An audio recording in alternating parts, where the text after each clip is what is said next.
Le chasseur. Acte 2, scène 1. Une célébration bédouine. Une danse rythmique. À la fin de la danse, tout le monde se retire. Le chasseur seul avec la femme en noir. La femme en noir. Je vous ai attendu longtemps. Le chasseur, j'ai essayé de franchir la frontière, mais une folle envie m'a ramené au désert. La femme en noir. Êtes-vous de retour pour nous venger? Le chasseur, je ne sais pas. J'ai senti que ma vie s'est prolongée jusqu'à devenir un trophée comme cet aigle. L'aigle apparaît avec toute sa parure crucifiée sur la porte de la tente.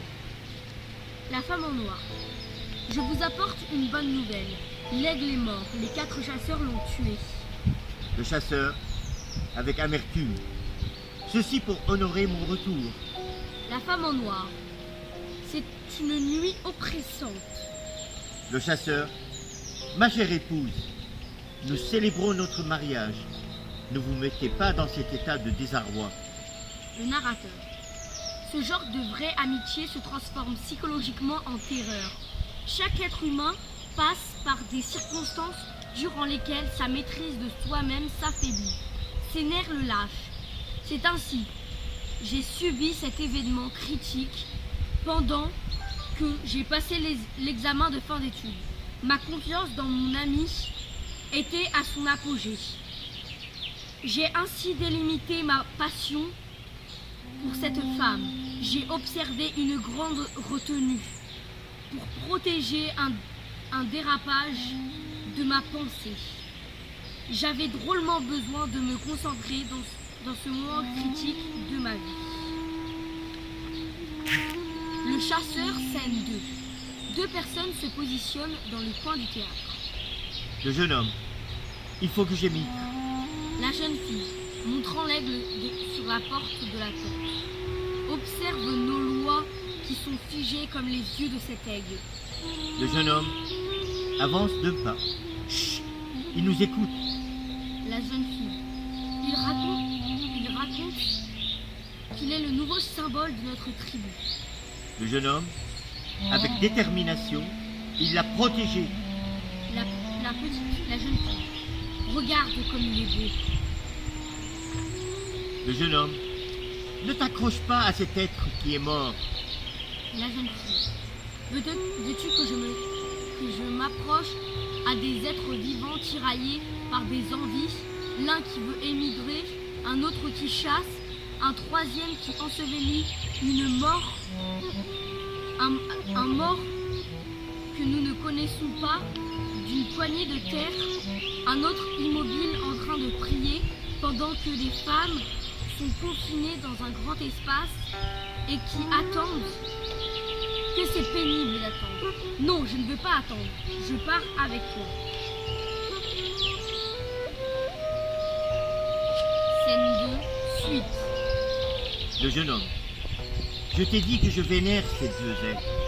En même temps, je plains leur bonté. La jeune fille.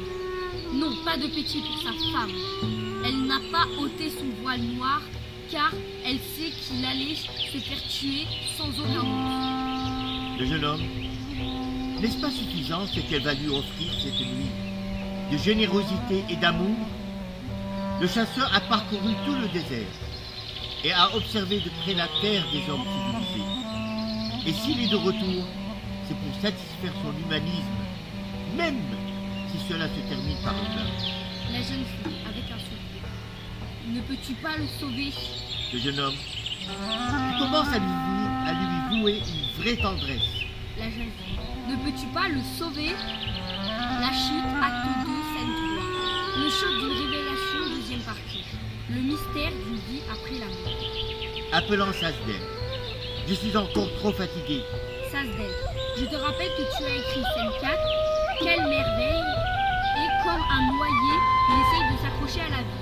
À sa petite fille qui représente la réalité, l'avenir, l'espoir, la pureté, l'innocence papier.